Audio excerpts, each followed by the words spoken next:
اعوذ باللہ من الشیطان الرجیم بسم اللہ الرحمن الرحیم وَهَذَا صِرَاطُ رَبِّكَ مُسْتَقِيمًا قَدْ فَصَّلْنَا الْآيَاتِ لِقَوْمٍ يَذَّكَّرُونَ۔ پچھلی آیت کریمہ کے اندر اللہ تبارک و تعالی نے اس بندے کا ذکر کیا جو بندہ جس پر اللہ تعالیٰ اسلام کے لیے شرح صدر فرما دے اور اسلام کے احکامات کو بغیر کسی دل میں کوئی تنگی آئے قبول کرتا جائے اور اس پر عمل کرتا جائے۔ تو رب تبارک و تعالیٰ نے ارشاد فرمایا اس آیت کریمہ کے اندر وَهَذَا صِرَاطُ رَبِّكَ مُسْتَقِيمًا، میں اور یہی راستہ تیرے رب کا ہے جو سیدھا راستہ ہے، یہی تیرے رب کا راستہ ہے سیدھا، کہ اسلام جو ہے اسی کو اپنانا، اسی پر کاربند رہنا، اسی پر عمل پیرا رہنا، یہی اسلام ہے۔ اور یہی جو احکامات تمہیں دیے گئے ہیں یہی اسلام ہے، میں اور یہی سیدھا راستہ ہے۔ قَدْ فَصَّلْنَا الْآيَاتِ لِقَوْمٍ يَذَّكَّرُونَ، میں نصیحت حاصل کرنے والوں کے لیے ہم آیتوں کو تفصیل کے ساتھ بیان کرتے ہیں۔ ہم نصیحت حاصل کرنے والوں کے لیے آیات کو تفصیل سے بیان کرتے ہیں۔ جتنے بھی احکامات خالق اور مالک نے دیے سارے مفصل ہیں، اگر ہماری عقل فہم وہاں تک نہیں پہنچ سکتی تو ان کی تشریح میرے حبیب کریم علیہ السلام نے فرما دی ہے۔ ٹھیک ہے جی، آگے اللہ تبارک و تعالی نے ارشاد فرمایا لَهُمْ دَارُ السَّلَامِ عِنْدَ رَبِّهِمْ، میں یہ لوگ جو احکام شرع پر اپنی گردن جھکا دیتے ہیں ان کے لیے فرمایا سلامتی والا گھر ہے، ان کے لیے سلامتی والا گھر ہے عند ربہم، ان کے رب کے پاس۔ یہاں کو بندہ کہے کہ مکمل طور پر ٹوٹلی سلامتی مل جائے، بندہ امن سکون میں رہے، اطمینان میں رہے، ایسا نہیں ہو سکتا، ایسا نہیں ہو سکتا۔ ہاں کوئی بندہ ایسا ہے جو اپنی مرضی کو مولا کی مرضی پر قربان کر دے تو پھر اسے ایک گنا سکون مل سکتا ہے، وگرنہ جسے بھی آپ دیکھ لیں بے سکونی کا شکار ہیں۔ کوئی بھی بندہ اطمینان کی زندگی نہیں بسر کر رہا، وہ بندہ گھر سے باہر جاتا ہے تو نہیں پتہ ہوتا واپس آؤں گا نہیں آؤں گا۔ ہاں جی، اگر ہر طرح کی اس سے آسودگی حاصل ہو، ہر طرح کی راحت حاصل ہو، بچوں کی پریشانی ہوگی، ہاں جی بچے ہو نہیں رہے ہوں گے، ہو گئے ہیں تو پھر قابو نہیں ہو رہے، ہاں جی کسی نہ کسی طریقے سے پریشانی میں بندہ مبتلا ہے۔ یہ دکھ جو ہیں یہ دنیا سلامتی کے گھر نہیں ہے۔ ہاں جو بندہ ٹوٹلی طور پر اپنے آپ کو خالق اور مالک کی بارگاہ کے سپرد کر دے ہیں تو اس کے لیے اللہ تبارک و تعالی ایک گنا سلامتی اور اطمینان اس کے دل میں پیدا فرما دیتا ہے۔ حضرت شاہ دولہ رحمہ اللہ بہت بڑے بزرگ گزرے ہیں، ان کے علاقے میں ایک بار سیلاب آ گیا، تو سیلاب بھی اتنا کہ صرف ایک دیوار ہی رہ گئی تھی جس دیوار کے پرلی جانب پانی پہنچ گیا تھا۔ لوگ آئے آ کر کے آپ کو کہا، کدالیں اٹھائی ہوئی ہیں، کئیاں اٹھائی ہوئی ہیں، انہوں نے آ کر کہنے لگے کہ حضرت پانی جو ہے وہ پہنچا ہے، آپ مہربانی کریں۔ آپ نے فرمایا اچھا کہاں ہے کدال لاؤ، کدال پکڑ لی اور جہاں دیوار تھی نا، جو ایک دیوار اڑی ہوئی تھی جس کی وجہ سے پانی رکا ہوا تھا، اسی دیوار کو توڑنے لگے، اسی دیوار کو توڑنے لگے۔ انہوں نے کہا کہ حضرت یہ کیا کر رہے ہیں آپ؟ انہوں نے فرمایا خدا کے بندو اور کیا کروں؟ انہوں نے کہا کہ یار جس طرف مولا ادھر ہی شاہ دولہ، تم رب سے لڑانا چاہتے ہو؟ اگر رب تبارک و تعالیٰ تمہیں ڈبونا چاہتا ہے تو میں رب کے مقابلے میں کھڑا ہو جاؤں؟ ایسے کیسے ہو سکتا ہے؟ اللہ اکبر۔ تو میں اگر رب میرا راضی ہے نا تمہیں ڈبونے پر تو میں بھی راضی ہوں۔ پھر بندہ اس طرح کر کے اپنی مرضی رب کی مرضی پہ قربان کر دے ہر طرح سے، تو پھر وہ تو سکون میں رہے گا، اطمینان میں رہے گا، اسے کوئی پریشانی نہیں آئے گی، جو مرضی ہو جائے، جو مرضی ہو جائے۔ حضرت رابعہ بصریہ رضی اللہ تعالیٰ عنہ جس دن بیمار نہ ہوں تو کہتی تھی رب کی بارگاہ میں عرض کرتے ہوئے مولا آج تو اپنی بندی کو بھول گیا ہے۔ مطلب بھولنا رب تعالیٰ کی، رب بھول تو نہیں، مطلب یہ کہ وہ کہتی ہیں کہ مولا آج تو نے مجھے کوئی تکلیف دے کے کوئی مہربانی نہیں فرمائی مجھ پر۔ جب بندے کی جو ہے نا وہ یہ والی کیفیت پیدا ہو جائے دل کے اندر تو پھر کچھ بھی ہوتا رہے وہ رب تبارک و تعالیٰ کی طرف سے آنے والی مصیبتوں کو رب کا انعام سمجھتے ہیں۔ رب تعالیٰ کی طرف سے آنے والی مصیبتوں اور تکالیف کو رب تبارک و تعالیٰ کی یاد آوری سمجھتے ہیں کہ رب تبارک و تعالیٰ جو ہے اس کی رحمت ہماری طرف متوجہ ہے۔ جب یہ کیفیت بندے کے دل میں پیدا ہو جائے تو پھر اسے کوئی پریشانی نہیں ہوتی، پھر وہ اطمینان سے رہتا ہے، پھر وہ سکون سے رہتا ہے۔ اصل میں ہماری جو مرضی اور ہماری منشا ہوتی ہے نا، وہ رب تبارک و تعالیٰ کی مرضی اور مشیت کے خلاف ہوتی ہے۔ رب تبارک و تعالیٰ ہمارے لیے کچھ اور چاہ رہا ہوتا ہے، ہم کچھ اور چاہ رہے ہوتے ہیں۔ جب رب تبارک و تعالیٰ کا فیصلہ ہمارے سامنے آتا ہے تو ہم پریشان ہو جاتے ہیں پھر، کہ نہیں؟ ایک خاتون تھی، اس مائی صاحبہ کے آپ حیران ہوں گے، 22 بچے تھے۔ کتنے بیٹے تھے؟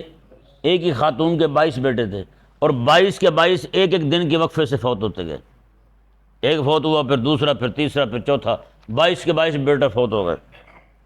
جب 22 بیٹے فوت ہو گئے، رات کو اس نے خواب میں دیکھا خالق اور مالک نے اسے جنت عطا فرمائی، بہت بڑا محل ہے۔ عرض کی مولا یہ تو نے کس صدقے میں دیا ہے، کس نیکی کی برکت سے مجھے دیا ہے؟ رب تعالیٰ نے فرمایا تیری نیکیاں، تیرے اعمال فلاں فلاں کی برکت سے ہم نے دیے ہیں۔ تو وہ دیکھ کے حیران ہو گئی، جنت کی جو سیڑھی چڑھ رہی تھی نا، ان کی تعداد 22 تھی، 22 سیڑھیاں تھیں۔ عرض گزار ہوئی مولا یہ جو سیڑھیاں ہیں یہ مجھے سمجھ نہیں آئی، 22 سیڑھیاں کیوں ہیں؟ رب تعالیٰ نے ارشاد فرمایا یہ ہم نے تیری جنت کے جو درجے رکھے تھے نا سیڑھیاں، وہ 22 سیڑھیاں تھیں، تو تیرے پاس اور کوئی نیکی نہیں تھی کہ تو ان کو پا سکے، تو ہم نے تیرا ایک ایک بیٹا لیا، تو نے ہر ایک بیٹے کے دنیا سے جانے پر ہمارا شکر ادا کیا، شکوہ نہیں کیا، شکر ادا کیا ہے۔ تو میں کہ ہم نے ایک ایک شکر کے بدلے میں تجھے ایک ایک سیڑھی عطا فرما دی۔ جب بندہ ایسے مقام پہ پہنچ جائے نا، پھر اس کو یہ دنیا میں آنے والی تکلیفیں نہیں لگتی، یہ پریشانی نہیں لگتی، وہ پھر رب تبارک و تعالیٰ کی رضا پر راضی رہتا ہے، وہ ان کو بھی رب تبارک و تعالیٰ کی طرف سے آنے والا انعام سمجھتا ہے۔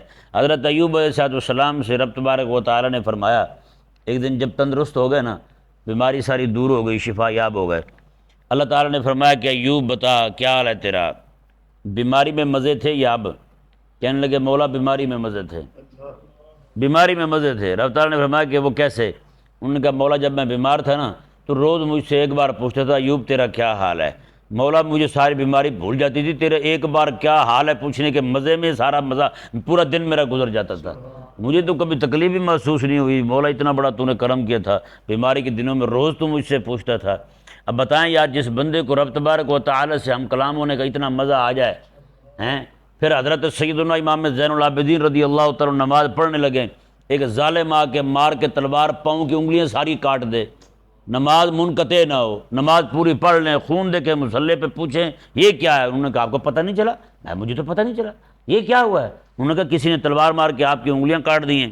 فرمایا کہ اصل میں علی کا پوتا ہوں نا، نماز کے لیے کھڑا ہوتا ہوں تو کسی کی طرف توجہ نہیں رہتی، توجہ ساری خالق اور مالک کی طرف ہو جاتی ہے۔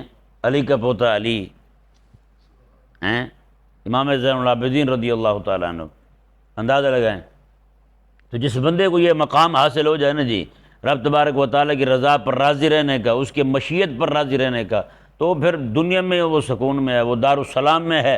اللہ تبارک و تعالیٰ نے ارشاد فرمایا لہم دار السلام عند ربہم، میں کہ یہی ان لوگوں کے لیے سلامتی والا گھر ہے ان کے رب کے پاس، وَهُوَ وَلِيُّهُمْ، وہی ان کا ولی ہے، وہ ان کا دوست ہے، وہی ان کا مددگار ہے، وہی ان پر مہربان ہے، بِمَا كَانُوا يَعْمَلُونَ، ان کے لیے وہ دار السلام رب تعالیٰ نے اس لیے بنایا ہے کہ انہوں نے اعمال ہی ایسے کیے ہیں، نیک اعمال ہیں، اچھے اعمال کیے انہوں نے، خالق اور مالک کے دین کے لیے اپنی جانیں اپنی عمریں وقف کر دی ہیں، غلبہ دین کے لیے کام کرنے والے ہیں، رب تبارک و تعالیٰ نے ان کو سلامتی والا گھر عطا فرمایا ہے۔ اللہ اکبر۔ اللہ تبارک و تعالیٰ نے ارشاد فرمایا جی دیکھیں، وَيَوْمَ يَحْشُرُهُمْ جَمِيعًا، اور اس دن اللہ تبارک و تعالیٰ ان سب کو جمع فرمائے گا، ہاں جی پوری خلقت جمع ہوگی قیامت والے دن۔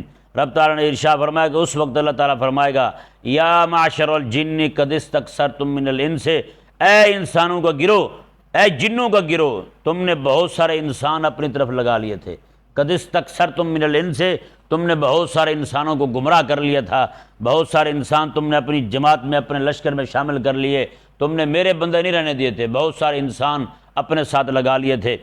ابھی جنوں سے ہی رب تعالیٰ خطاب فرمائے گا، جن نہیں بولے ہوں گے، ان کے یار جو انسان ہوں گے نا دنیا کے اندر، جو جنوں کے یار تھے وہ بول پڑیں گے، ان کے جواب دینے سے بھی پہلے انسان بول پڑیں گے، یہ انسان کیا کہیں گے دیکھیں۔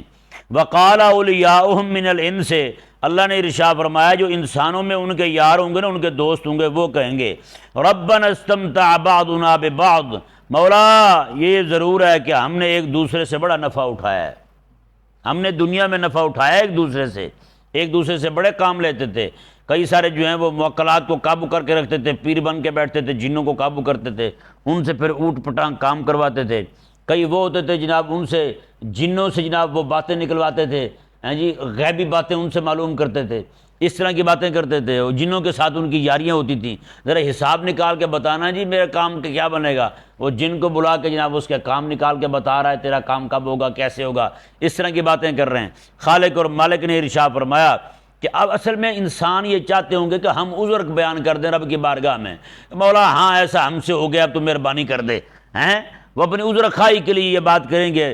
رب تبارک و تعالیٰ ان سے فرمائے گا، یہ پہلے بول پڑیں گے وقال اولیاؤہم من الانس، انسانوں میں سے جو ان کے یار تھے جنوں کے، وہ کہیں گے ربنا استمتع بعضنا ببعض، مولا ہم نے اس طرح نفع اٹھایا ایک دوسرے سے، وبلغنا اجلنا الذی اجلت لنا، اور ہم واقعی اس مدت تک پہنچ گئے ہیں، اس عمر تک پہنچ گئے ہیں جو تو نے ہمارے لیے مقرر کی تھی، اس مدت تک ہم پہنچ گئے ہیں جو تو نے ہمارے لیے مقرر کی تھی۔ اللہ اکبر، اتنا وہ کہہ پائیں گے، اگلی بات نہ جن کہہ سکیں گے نہ انسان کہہ سکیں گے۔ رب تبارک و تعالیٰ اس سے پہلے کہ جن معافی مانگیں، اس سے پہلے کہ وہ انسان معافی مانگیں، رب تبارک و تعالیٰ پہلے ہی ان کے لیے جہنم کا فیصلہ فرما دے گا۔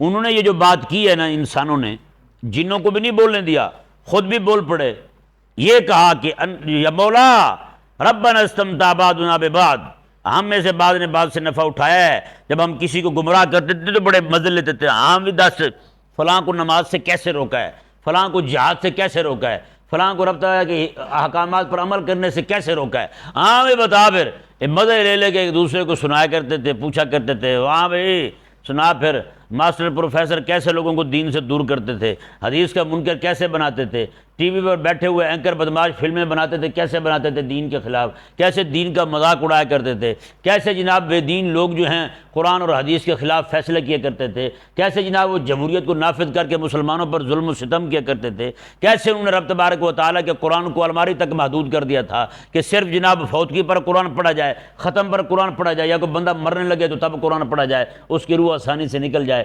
باقی نافذ کرنے کے لیے ہمارے پاس قرآن نہیں تھا، قرآن کی طرف توجہ نہیں تھی ہمارے پاس لوگوں پر نافذ کرنے کے لیے، فیصلے نافذ کرنے کے لیے انگریز کے قوانین تھے، وہ ہم نے نافذ کر رکھے تھے۔ رب کا قرآن اس ہم نے لائق نہیں سمجھا تھا کہ رب تعالیٰ کا قرآن نافذ کر دیا جائے۔ ہاں نولی بعض الظالمین، ہاں کہ وہ کہیں گے ربنا استمتع بعضنا ببعض، یہ تو ہوا تھا، ہم نے بعض کو بعض سے نفع اٹھائے تھے، ہم نے لوگوں کو لگایا تھا اس طرف ہیں۔ اللہ تعالیٰ نے ارشاد فرمایا اب وہ بات کہہ کے اگلی بات کہنا ہی چاہتے ہوں گے کہ مولا ہمیں معاف کر دے، جو کچھ ہوا وہ ہو گیا، اب ہم معذرت چاہتے ہیں۔ رب ارشاد فرمائے گا قال النار مثواکم، بس جہنم تمہارا ٹھکانہ ہے، بس یہ فیصلہ ہو گیا، یہ فیصلہ ہو گیا، بولنے کی بھی اجازت نہیں ہے، اب جتنا کہنا تھا کہہ لیا تم نے۔ النار مثواکم، جہنم تمہارا ٹھکانہ ہے، الا خالدین فیہا، اس میں رہو گے ہمیشہ ہمیشہ، الا ما شاء اللہ، مگر اللہ جس کے لیے چاہے، جسے اللہ تعالیٰ دنیا میں ہدایت دے دے وہ ہدایت پر آ جائے، قیامت والے دن جہنم سے بچ جائے گا، وگرنہ جو بھی ان کے ہتھے چڑھ گیا شیطانوں کے، یا انسانوں میں جو شیطان ان کے ہتھے چڑھ گیا، اس کا جہنم کا داخلہ پکا ہے اور وہاں رہنا بھی پکا ہے۔ رب نے ارشاد فرمایا ان ربک حکیم علیم، بے شک تیرا رب حکمت والا جاننے والا ہے۔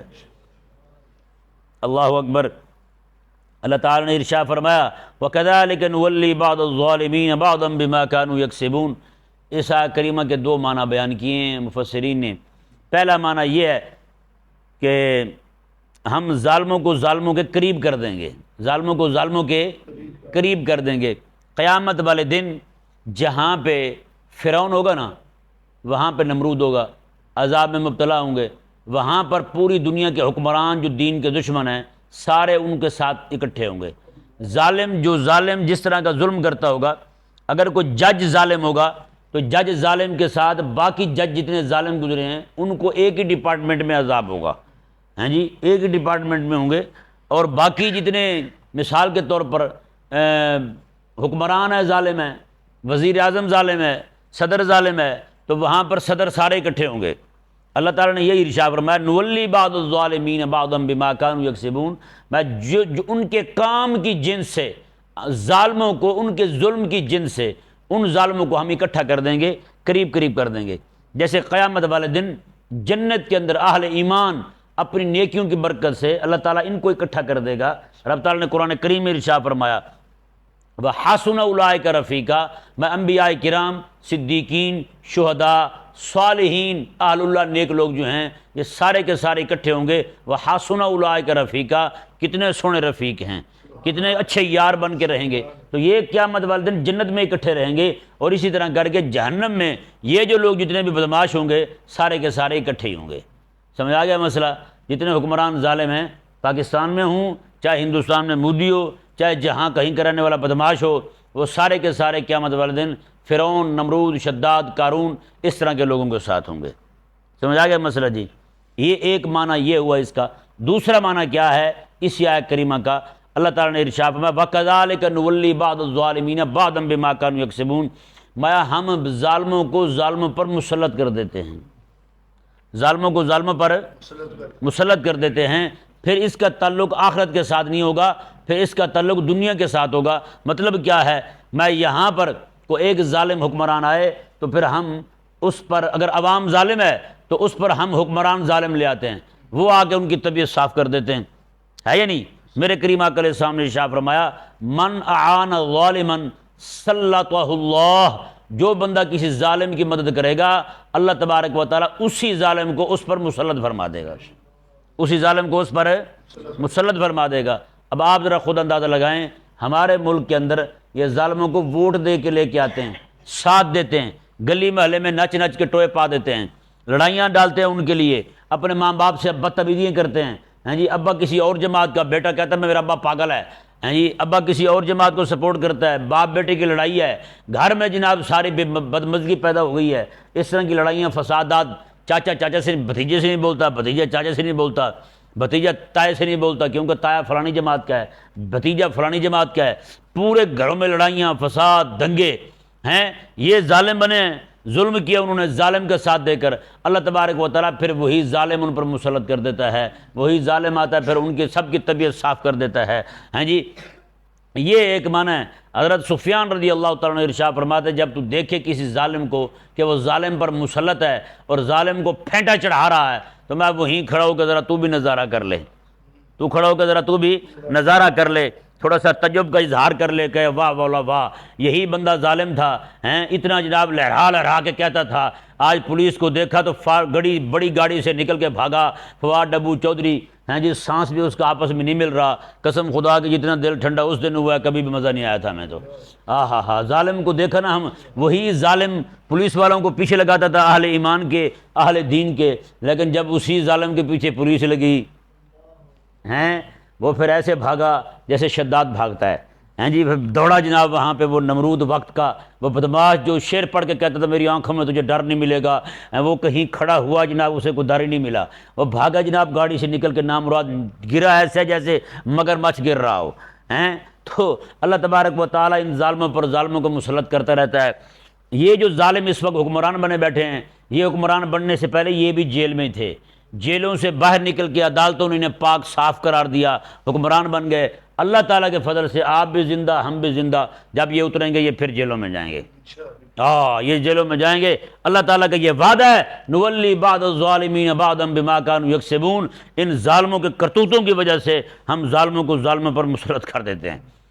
یہ ان کی طبیعتیں صاف کرتے رہیں گے، آنے والے پھر جانے والے، پھر جانے والے پھر آنے والے ایک دوسرے کی مرمت کرتے رہیں گے، اور ہم جو ہے ان ظالموں کی مرمت ہوتی دیکھ کر، رب تبارک و تعالیٰ کے قرآن کا وعدہ سچا دیکھ کر رب تبارک و تعالیٰ کی ذات پر ہمارا ایمان مزید بڑھتا رہے گا، ایمان بڑھتا رہے گا۔ رب کا وعدہ ہے ظالموں کو ظالموں پر مسلط کریں گے ہم، ظالموں پر ظالموں کو مسلط کریں گے ہم، یہ رب کا وعدہ ہے، اور یہ ہونا ہے۔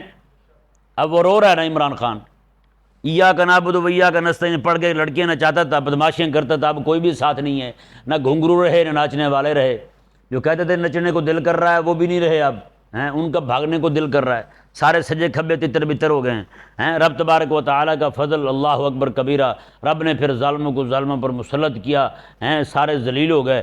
اللہ اکبر۔ وَكَذَلِكَ نُوَلِّي بَعْضَ الظَّالِمِينَ بَعْضًا بِمَا كَانُوا يَكْسِبُونَ۔